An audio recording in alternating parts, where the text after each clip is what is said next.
আরে উম,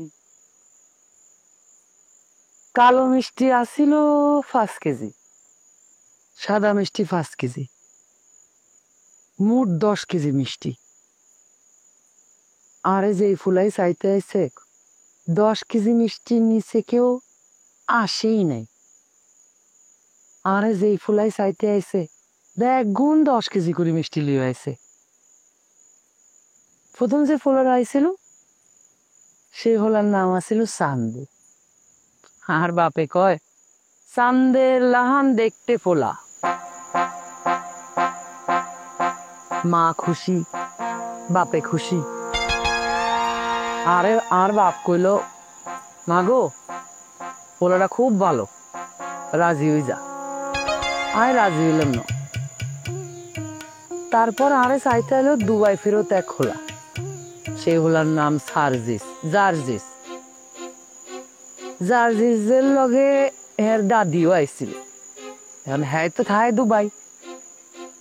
জার্জিসের দাদি আরে দেই আর মুখটা চাই কি যে খুশি হইছে। তার নিজের গলাতে 2 ভরি ওজনের স্বর্ণের চেন খুলি আর গলায় ফরাই দিছে। আর মাঝে কি খুশি। আর আব্বা আরে কইলো মাগো যারা এসে প্রথম দেখাতেই 2 ভরি ওজনের স্বর্ণের চেন প্রীতি উপহার দেয়, হ্যাঁ মন অনেক বড়, তুই রাজি হয়ে যা। আয় রাজি হইলাম না। আয় কেন রাজি হইলাম না তুই কি জানো মোহন? না, জানতে চাইনি, জানার অধিকার আমি হারাই ফেলছি। আর জানার অধিকার নাই। খিলমি কুসুম, আরে খিল করো খিলমি কুসুম। দিন নাই রাত নাই, আর বাবু একখানা হাতে টিকিট লই আর উড়ানের ফিসে তাল গাছের নিচে 24টা ঘন্টা দাঁড়ায় থায়। কখন আয় বাড়ি আয়, কখন আয় বাইরে যায়, পাই টু পাই সময় সবকিছু তার বুকের ডায়েরিতে টুকিরায়। আমি সেটা খেয়াল করছিলাম মোহন। একবার বর্ষাকাল আয় আর ঘরে জানলা দিছে আই দেই তুই তখনও ওই তাল গাছের নিচে দাঁড়ায় সব সব সব সব করে ভিজতেছ। হঠাৎ করে এত জোরে তাল গাছের উপর ঠাড়া পড়লো যে তাল গাছ সাথে সাথে সিঁড়ি 2 ভাগ হয়ে গেল। আর আমি তোমারে দেখলাম তুমি ঠাড়ার জোর সামলাতে না পেরে ছিটকে 4 ফাঁসা দূরে যেয়ে ফেলল। আমার কি মনে হয়েছিল জানো মন? কি আর মনে হইব, আই তোমার সেই ঠাডা খাওয়া প্রেমিক মোহন, এই তো।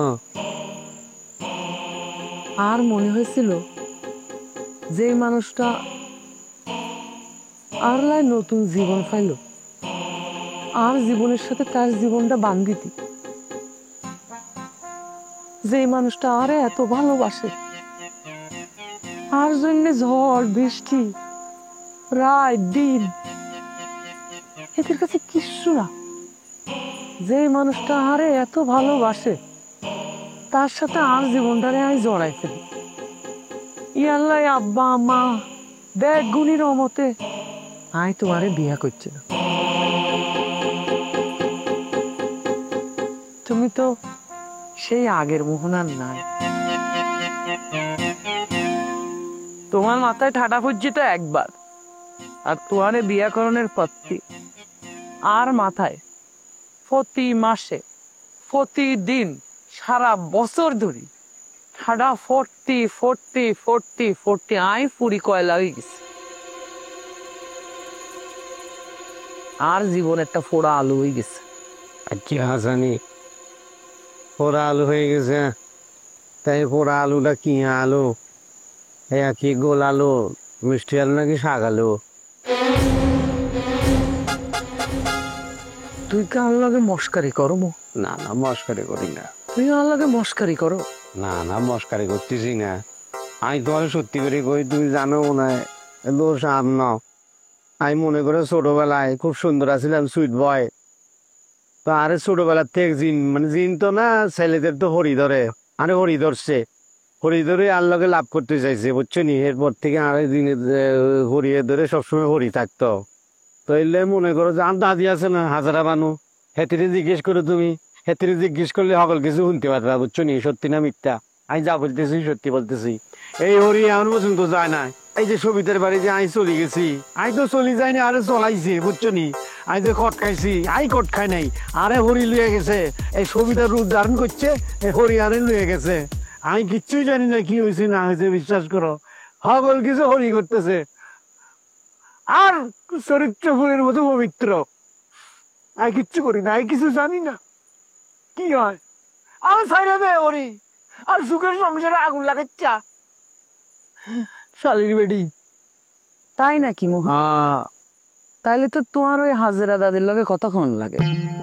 তোমার কবে জিনে দিচ্ছিল, ওই সময় ফরির ট্রিটমেন্ট কেমন দিছিল, এগুলো তো একটু জানুন লাগে নাকি? হ্যাঁ জানো। আই কালকে তোমার লাই ফরির ওষুধ নিয়ে আইন। আল্লাহ কি আর আই নিজে ওদরহাট বাজার যাই, 2 কেজি ডাসা ডাসা শুকনা মরিচ কিনি লই। কিনলে হরি রেখে তুমি শুকনা মরিচ দিয়ে ভর্তা বানায় খাওয়াইবে নি? কেন, তোমার যদি ফরির ট্রিটমেন্ট হই থাকে, তোমার ইয়া জানার কথা। পরি ছুড়াইতে হইলে শুকনা মরিচ হুড়ি তোমার নাকের হুড়া দি ঢুকাই দিলি, ফরি বাপ বাপ করতে করতে ছুটি চলে যায়। আমারে খোদা রে, হরি কি সকল সময় আরে ধরেনি। হরি তো মাঝে মাঝে আইয়ে আর আর আরে বেউস করি, উল্টা পাল্টা কাম করে। যখন বেউস করি তখন যে নাকের উড়া ঢুকাই দিও। এখন ভালো থাকলে আর নাকের উড়া দেয়া কিনলে মরিচ ঢুকাইবা। হ্যাঁ, তো আইন তো মরি যায় আম।